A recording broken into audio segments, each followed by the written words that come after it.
Before assembly, measure the voltage of each cell to ensure the same value.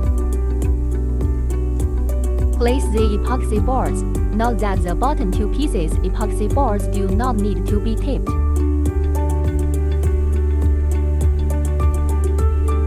Place two pieces boards at the top and bottom, one epoxy board and one insulating cotton.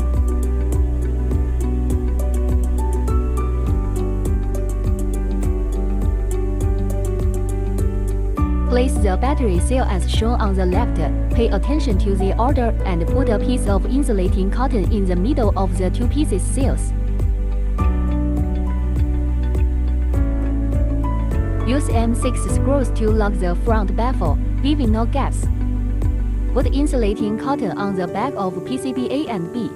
Notice that board A is on the left, board B is on the right. Please use M4 black screws to fix both ends of these two boards.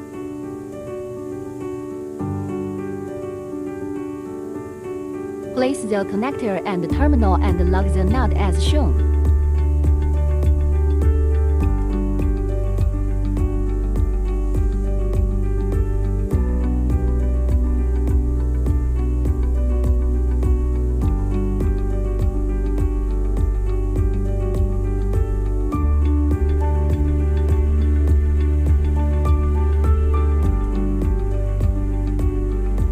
All components are connected and displayed.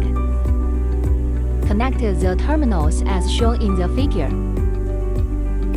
Connect UART cable and BMS communication acquisition cable.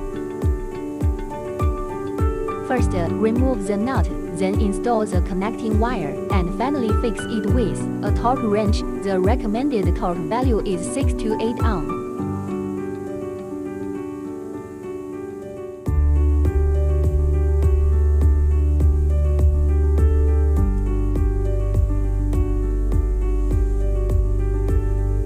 All nuts need to be reinforced with a torque wrench, and the torque value is recommended to be between 6 to 8 Nm.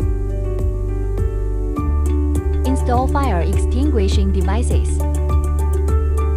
The sunken hole is facing upwards, fixed with M4 screws.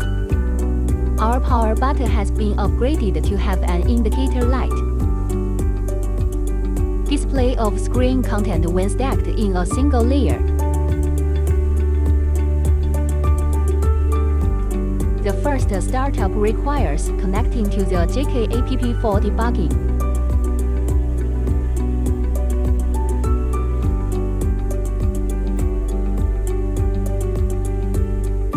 Click left 4 in the upper right corner to set the battery capacity, as shown in the figure. After setting, click the Advanced Settings drop-down menu.